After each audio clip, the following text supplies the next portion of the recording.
Good morning. Welcome to Empowered Survivors TV. I'm your host, Rebecca Solers, and joining me, we have the beautiful Jessica Sermak. So, Jessica Sermak is our guest today. And here on Empowered Survivors TV, we are about sharing our stories. We are about healing, sharing tips and information that encourages holistic healing. We want to raise awareness around the truth and change stigmas around child sexual abuse. We are about building community and reaching other survivors who may be out there who may not have anyone to support them, but to know that they are not alone. We are about connection and empathy and knowing that we understand the struggles and we understand your desire to heal. So thank you so much, Jessica, for joining us today. Would you mind, Jess? Can you share with us a bit about yourself? And then I'll go ahead and start with our questions for today. Welcome. Amazing. Thank you. Thank you so much for having me. That's So my name is Jess. I used to be a lawyer. I say BC, so before children, and I started my legal career, and then sadly my whole life was turned upside down on its head, and I my mother had ended her life, so she'd committed suicide. I had obviously lost, as a result of that, there was some criminal circumstances and that sort of thing. And so I lost my career, and I found myself pregnant with a baby. And so my whole life kind of spiraled. And that was when I guess my journey inward really began. And so now I'm a life coach, a motherhood mentor, and also an author. So I'm also mum of 5. I am married now to a beautiful, very patient man. And so, yeah, that's just a little bit about me. that's fantastic, Jess. Thank you so much. You have done so many things. And what's the name of your books? So my first book is really about my mum's suicide and about that journey inwards. It also has the incredible story of I went over to Africa to do volunteer work and fell in love with a Maasai warrior. So that was an adventure in itself. So that was my first book, Becoming a Butterfly. And so that really delves deep into, depression and mental health and suicide, and really learning to connect within. And my latest book, which has only just been released last week, is a compilation book, and it is the stories of 21 incredibly powerful, beautiful, everyday women who have the courage to share their stories in this beautiful compilation book. So that was one of the things that I promised myself back in 2009 when all of this stuff started happening, was I needed hope that I could get through this. And so it was one of my dreams that if I managed to make it through this really difficult time in my life, that I would do whatever it would take to, pass it on, pass that hope on, to help other women who might be in a position that I was, that there is always hope, and, to keep going and to have the courage and to connect with themselves again, to live a purposeful life. Yeah, that's beautiful, Jess. And you mentioned about so that's a promise you made about 11 to 12 years ago. Mm. So that's you mentioned about your mom and her Mm. suicide, and that being 11 years ago. Is that correct? Yeah, 11 and a half years ago 11 now. and a half years ago. Yeah. Mm. And, I'm so sorry about, obviously the circumstances that Mm. has led her to that. Would you mind sharing about that, what her life was about and what led her to that point, as best Mm. as you know? Yeah. So she struggled with mental health. Her, in sharing her story, she grew up in a very violent home. She grew up in America, between California and Texas. That's where I understand that the both places that she lived. So she was the eldest of 5 children, and her mum had her at 16 and then had her 3 sisters by the time she was 20. So 4 kids by the time she was 20 years old. And her father was a preacher. And, I think from the outside, everybody expected him to be, this beautiful, compassionate man. But on the inside, behind closed doors, he was a very, very violent man, to the point where, he would shoot at them, his gun, and I mean, horrific things. I remember one of the stories she used to share with me was she was 3 years old, and she must have done something wrong, which didn't warrant the punishment, but he put her down a well for 3 days at 3 years old. And I just couldn't even imagine the trauma or the fear of a little child, having that experience. And then her mother finally left him, and her second husband was a child molester. And so he molested her. And, so it went from kind of bad to worse. And, her mum had no compassion, in the sense that she used to, punish her for asking for it, for being, putting herself in that position. And I remember when my mum would share that story with me, she, in her own mind, she'd resort to being back to that child. And she would try and comprehend, as a mother, how you could do that to your own child, punish them for something that was, they were like she was violated. And she eventually, my nana moved away from this man, and they came out to Australia. I think she was on to husband number 3. And she met my dad at 17, and then had me at, I think, 23, and then went on to have another 3 children. So I was the eldest of 4, and I know that kids was just, it was huge for her. She just, loved making home, making her home a haven, sharing her love with her cooking, and, anybody who would knock on the front, come on in, come, and just feel the love. Do you know what I mean? She was just such a beautiful soul. She was so wise. And I think for her and my dad got divorced in 2000. And I think that, once that happened, she just never fully recovered. I think it regurgitated a lot of the trauma for her. And then she started to feel less needed, because us kids were getting older and didn't need her so much. And I think that's when she had to start, I guess, facing more of her demons. And she just really kind of, her mental health had always been a thing. I can remember being, 3 or 4, and her telling me that she didn't want to live anymore. Like, she was tired of the pain and the struggle. Like, I knew from a really young age that she didn't have a normal life. So, that real struggle. And I think it was just so energetically draining for her that it finally, got to a point where she just couldn't handle the pain anymore. So that's a little bit about, I guess, her story. And I think what was, when I've spoken to you previously, what stuck in my mind was that, there was that with your mom, that she always wanted that happy ending. Which really stood out for me. And I think that's a really big, thing, is that with survivors of child sexual abuse, to even have that hope is huge, that, that maybe a happy ending is possible. So what's beautiful to even think about is that she had that hope with her for however long. And I wonder if that was something that kept her getting up every day during her time as, going and being a mother to,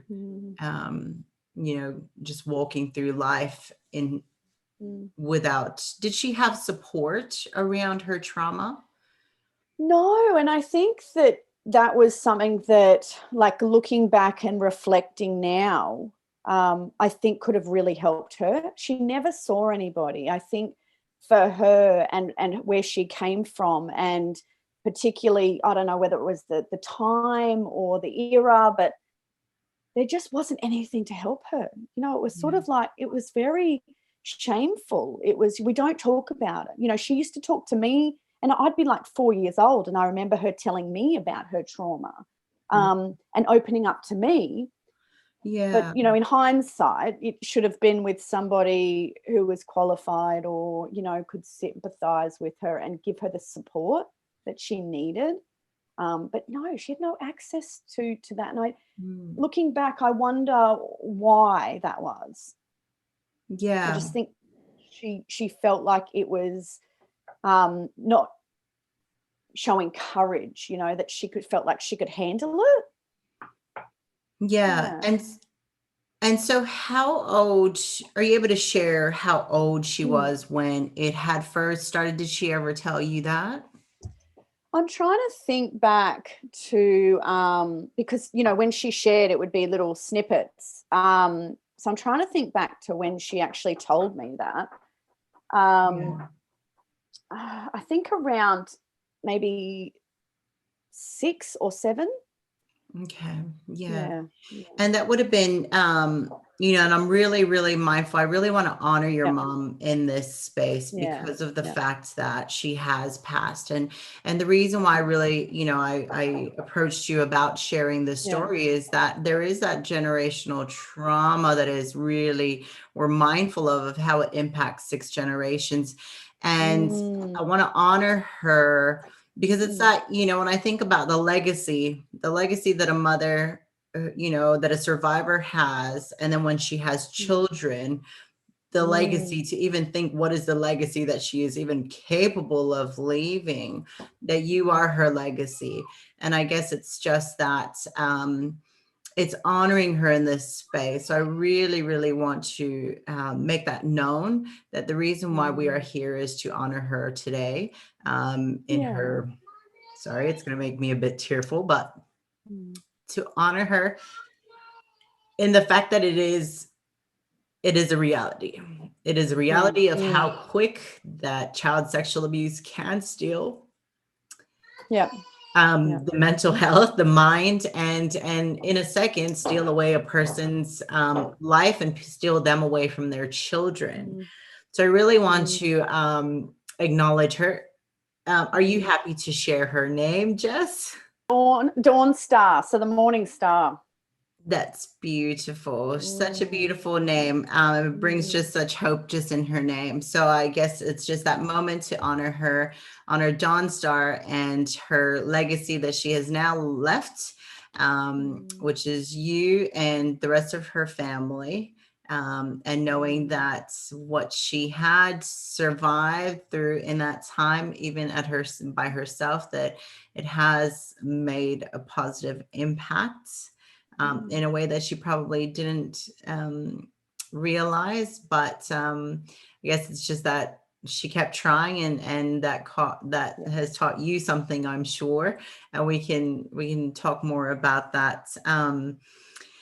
So with generational trauma and how you were Mm. saying that mom had shared with you Mm. her story while you were 5 years old, Mm. Mm. and I'm mindful of what that can do to a child, and obviously she was very vulnerable. She had no one. Mm. You were her, probably her dream, one of her, and she just wanted to open Mm. up, who knows. But what did that have, what sort of impact did that have on you, Jess? Oh goodness, it's making me a bit teary thinking about it. Um, I mean, obviously, I think it did. It had a significant impact on me. Um, and kind of, I think I felt like I always had to be really strong for her, um, to try and, be that person for her to you know, I felt honored that she, you know, that she would come to me. But I think in looking back now, it just saddens me that there was not somebody else there for her that, you know, could support her and uplift her and inspire her and help her to heal from her trauma and her pain. I don't think there's ever getting over it. I don't think, you know, she would ever, you know, Yeah. just move on from it. But I wish that there was more resources out there or more things for her to be able to, somewhere for her to go to be able to work through this instead of, you know, sort of relying on me. And I think, you know, the long-term effects of that, I sort of am very mindful of the things that I say to my own children, because in a way, I think it, without being too negative, I think it sort of took a little bit away from my own childhood. You know, it was like I had to grow up really quickly.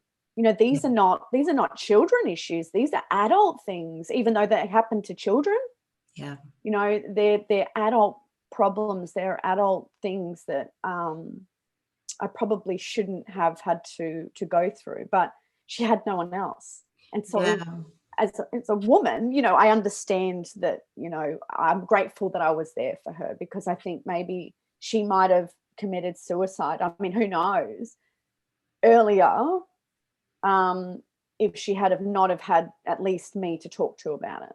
Yeah, Mm, absolutely. And it is such a burden to carry. And, mm, instead of mom, what would have been great is her having that support to be able yeah, to heal through her trauma as much as she possibly could, having an outlet yeah, to have someone who she could release and talk it through and unpack with.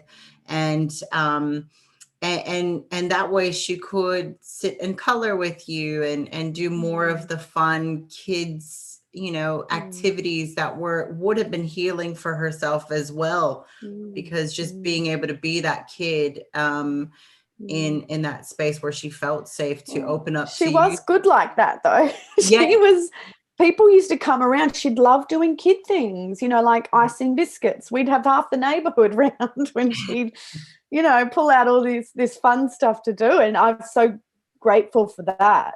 And I think from what you're saying, that is part of, that was part of her Her healing. healing. Yeah, absolutely. And you were the only, so she created that healing space. Like you said, she created that Mm, haven for herself mm, to heal. She probably, it's wondering if she even became aware of that. That's what she was doing, was creating that healing mm, haven for herself and mm, doing those kid-like activities to help herself. mm, But it was that the deeper and that mm, consistency, I guess, with the speaking about it even more so with the professional. Who mm, knows if that would have helped her and mm, changed the situation mm, in the end around suicide. So, mm, and I'm mindful as you said, that yes, children, obviously child sexual abuse happens to children. yeah. And, when they become sexually abused, they never have that space to be able to just be kids. Mm, And you were, um, mm, that remind her quite possibly of the mm, child, just that reflection of a childhood that could have been. mm, Yeah. mm. Did she ever have anything she said to you that was like, oh, that made it seem that way, where it was just like she would see herself in you and the things that you would do? I think for her, one of the big things was, she would always make a huge deal out of childlike things. So like Christmas, it was, we never just had an average Christmas. She would start cooking, you know, 4 days beforehand. She would go nuts with the presents because she never had those things as a child. She said that, you know, one Christmas she got a doll. That was the only time that she ever received anything. So birthdays and Christmases and things like that. And really, I know that she, you know, told me things and confided in me, but she also was really big on allowing each of us to have a childhood. So I think for us, it was, the big Christmases and the big birthdays. And then, she would really encourage us to, be outside and be kids. And, she'd go out and just buy the most, like, things that you wouldn't expect, like like my friends would have, like a blow up boat to play boats in the pool, yeah, all these. And so she really went overboard to try and give us a childhood, one that she didn't have. Yeah. And she was fiercely protective. Yeah, very protective, in the sense that we were never allowed to sleep at just anybody's houses.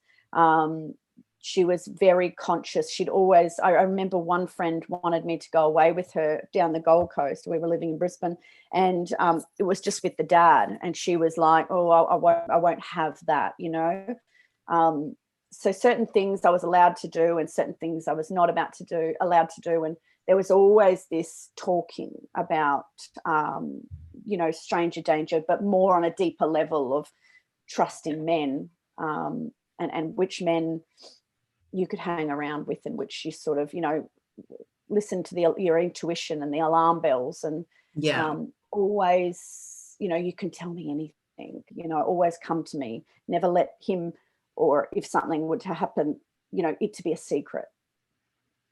Something we always talked about. Yeah. And would you say, looking at the strengths and the maybe the impacts that obviously weren't so great in growing up with a mother who is a survivor or who has experienced child sexual abuse, what was the most what was something amazing that you gained with her being, that was obviously part of her, and then what was something that was not so great that you just wish you didn't have or know or had experienced? Oh, great question. Okay, so this makes me a little bit.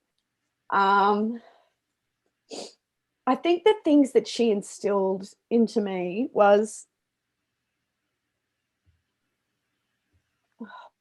trying to think. So, because there's so much, like in reflecting, not just because she's gone, but, when I stepped into my own journey as a mother. And right now she's right here with you and telling you, what would be that one thing you just want to thank her so much for? The strength. Like, she was just such an incredibly strong to go through everything that she went through, and to always, it could have been easy for her to just give up. For so many times, there were so many things that happened to her, but it was her strength and her love for God. She was very much a believer in God. And I think that really helped her too. Her faith was a big thing to her. To know that, this was part of her journey. It didn't just happen to her. It also, she understood that it happened for her. And she touched, I don't think she realized how many people she had actually touched in her. She died at 49.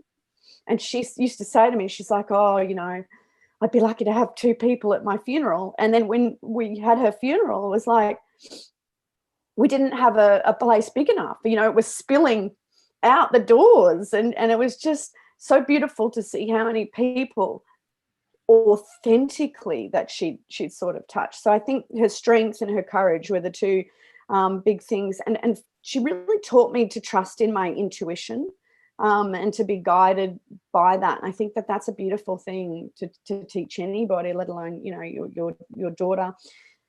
Things that weren't so great, I think, often when she'd have bad bouts of depression, because she regularly had them. It was, every couple of weeks she would go to a really dark spot. I always felt really like helpless, that I wanted desperately to pull her out of that. And I would try everything to just, even as a young adult, try everything to try and pull her out of that. But the only person that could was her. So I think that it took me a long time to really, um, I guess, understand that that wasn't my job, my burden, and that I wasn't failing her by not being able to pull her out of that. Yeah. That's so beautiful, Jess. And yes, I want to release you of that, knowing that it was Yes. not yours. And Mm. that's the last thing that I know, that being a mother and having my own, to be 18-year-old, knowing that that's Yeah. what we definitely don't want our daughters to have to carry, our children, our sons and daughters. Mm. And I know that Mm. she would definitely want you to be released of that now, knowing that, yes, you could not, and she was the one who had to.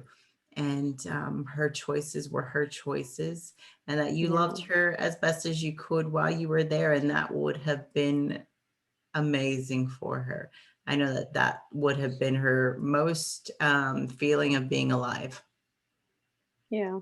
So, and we just celebrated Mother's Day yesterday. So it's just acknowledging yeah, that would have made her feel very much like a mother, was to receive that love from you and to release you from that feeling that it was you who had to save her. And especially because of the Mm. fact that she believes in God, she knows that her savior was our Lord, was Jesus. So Yeah. we Yeah. were there to love her, and you were her angel, obviously, who was there in that time, and through the many years that you were there with her, and Mm. the value that she has brought into your life, and that Oh, yeah. freedom now for you and your family. Yeah. um and that's just it, just wanting to bring up that, yes, that is the thoughts. um One, the choice is ours. The choice is ours to pull ourselves out as much as we Mm. want help. We can have all the help the best of help surrounding us, but it is in those moments that it is our choice. We have that freedom to make those choices. So we're mindful in Mm. those spaces of thinking about suicide, that knowing that there is a choice to sit in that, but then there's also going to be another in 5 minutes. It's going to give it 5 minutes Mm. and then just move from that moment to that next 5 minutes. That is so important. And that's the choice, is to be able to bring mind and focusing on that, because I understand Mm. that struggle, and I understand that realness and that reality of how Mm. child sexual abuse does impact a person. And I really want to think about, also the thoughts of, I remember those being things I have said, in my head and maybe out loud to my family, but it was something I Mm. heard from my mom, right? It was like, who's going to show up at my funeral? Who's going to care? Mm. No one's going to care. And but yet when they're gone, the reality is that it's not realizing those that the impact that we do have, we might not Mm. get. We might not get it. And I Yeah. guess that's the reason why we say it's so important to speak up and to acknowledge that. And sometimes it can be hard in the world and society to stop and say, hey, great work, hey, thank you so much Mm. for sharing that post, hey, virtually, or hey, thank you for sharing your story, thank you for sharing your interview, thank you for being so vulnerable. But when we can connect and share our stories and be real and be authentic and not hide behind the ego or guilt and shame, we really allow that space where we can say, hey, thank you. It doesn't Mm. matter what for what, but it was just that thank you for being there. And I thank you so much for being Mm. there, and Mm. for all that you do and the light that you have held in that space for your mom during her dark Mm. times of depression. And I hope that that there are others who surround you, and may you know that there are others who hold light for you as well, and Thank believe you. that you can continue to carry it, and continue to break that generational cycle of Mm. trauma in what you do, and you supporting other women and other mothers to be able to be the best they can for themselves and for their family. So Mm. Thank you so much, Jess. If we could think about a takeaway on this, because I know I've made you shed enough tears, I and thank you know. I so have much for being expected it. so Yeah. vulnerable. But I always like to, you've shared so much already, and I know it's going to bring Mhm. such great value to whether it's a mother or whether it's a survivor, whether it's a child whose mother is a survivor or father is a survivor. You've just brought so much value and rawness and realness in it. Is there anything else that you would like to share in this space to Mm. encourage others, whether it's a mother, whether it's a child who is supporting their parent who Mm. is a survivor? Is there anything that you would like to share with them before we go?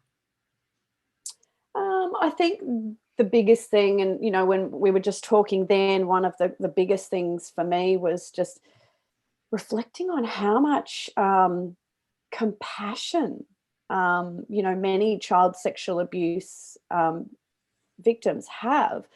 And I just, I know that it's such a, it's a horrible thing to happen, but the people that I have met along my journey who have been, survivors of child sexual abuse, I just their compassion and their ability not to judge so quickly, I think has been just such an eye opener for me. But in maybe speaking to somebody who is the child of someone who has, been a survivor of child sexual abuse, I think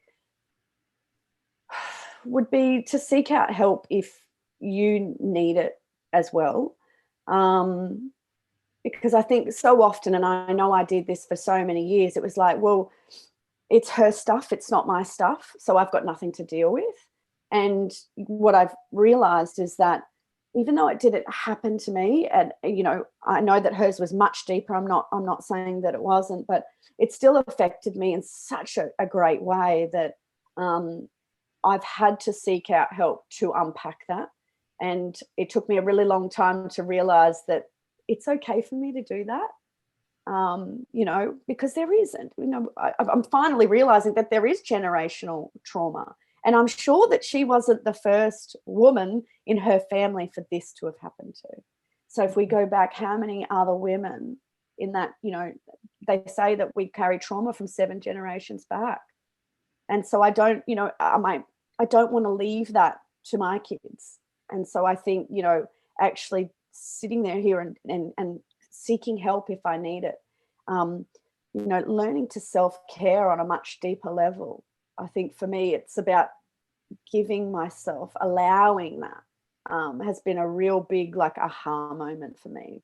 So I guess that's one Yeah. thing that I'd like to That's share. beautiful. And are you, just one other thing, are you familiar? Mm, Is there any, I don't want to, the word stigma keeps coming up.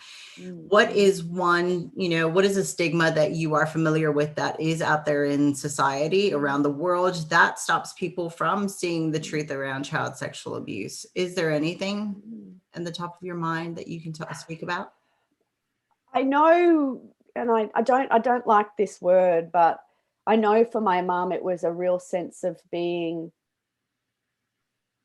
I don't know, it's the way that she would put it,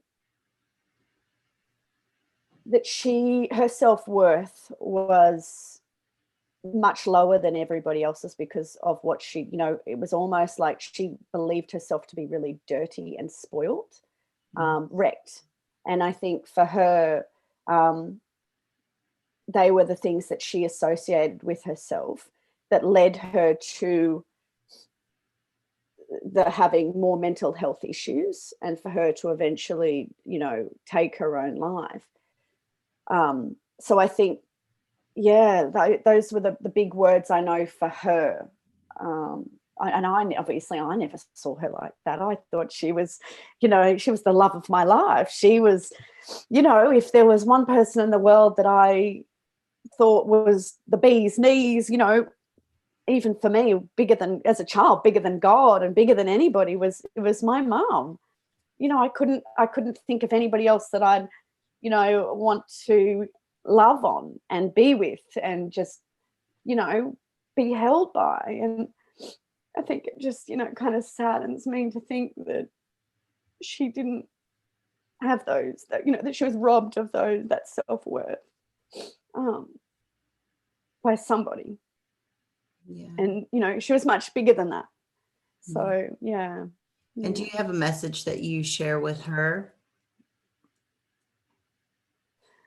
What do you mean by that? Share with her now? Yeah, is there a Yeah. message that you Oh, can share gosh. even to I still talk to my mom, like, I know that because she's been gone for so long, my understand, like, the way that I connect with her, I connected with her so much when she first passed, but I know that she has a big job where she is. Her life didn't just end. And everything that she went through was for a reason. And I know that she's helping so many people. So I talk to her all the time. Particularly it's been a big week for me with the book launch and Mother's Day, and it was my sister's birthday last week. And so I know she's super duper close. That's probably why I'm so emotional. Yeah. Um, but she just knows that I think for me in my heart, her life and her journey has impacted my life so deeply that I know that she wouldn't change a thing, because she's impacted my life so deeply that it's now what I do now, and the way that I serve other women really goes back to her work and what she did.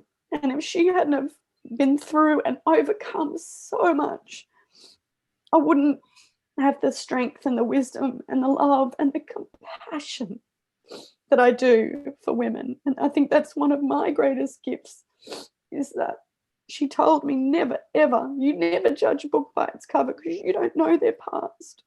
You don't know who's hurt them. You don't know who's betrayed them. You don't know who's judged them. And I think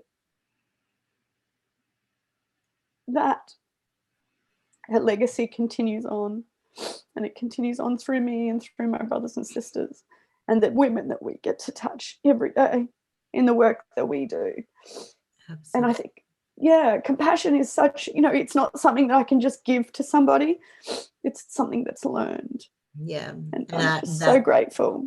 that is so beautiful, Jess. And it just Mm. really reminds us about the negative belief and the untrue belief that is out there, that those who take their lives are weak, because it's so untrue, because that woman is such strength who was able to raise you, who you are an amazing, amazing woman, and mother to 5 children. That's a lot. That's strength. Yeah.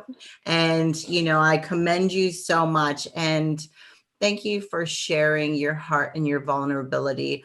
And, going back to where you did say is that using the words wreck and everything, and just, used and worthless, that self-worth being low. It's that shame, that overall shame that causes that shame that, and this is a message for those who are watching, the shame that prevents us from being ourselves, our true selves, and doing what we are here to do. That shame robs us, just like our childhood was robbed from us because of the child sexual abuse. But it's being aware that the shame is not ours to bear. The shame, it's not our burden. We can choose to release that, to let it go, and to know that we can be the amazing, resilient person, whether it's a mother, a father, a wife, a husband, a child, whatever it is, whoever you are in this world today. You are unique, you are beautiful, you are special. Know that your life is worth more than gold. Your life and your legacy will be left.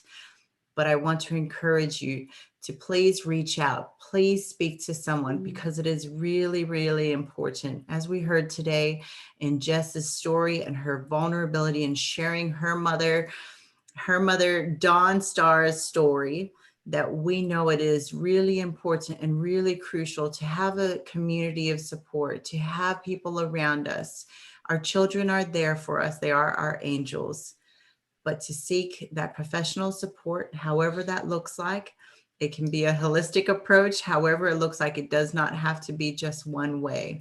And I always encourage the natural way before anything else, because we are not crazy. What has been done to us has caused us to feel crazy. Okay, the mental health did not come first. It was the child sexual abuse that has occurred first that has caused us mental health. So I encourage you to reach out, to know you are loved, because it is time to heal. Thank you so much for joining us today. Thank you, Jessica Sermak, for joining us and sharing your story. Have a great day. Thank you. Bye.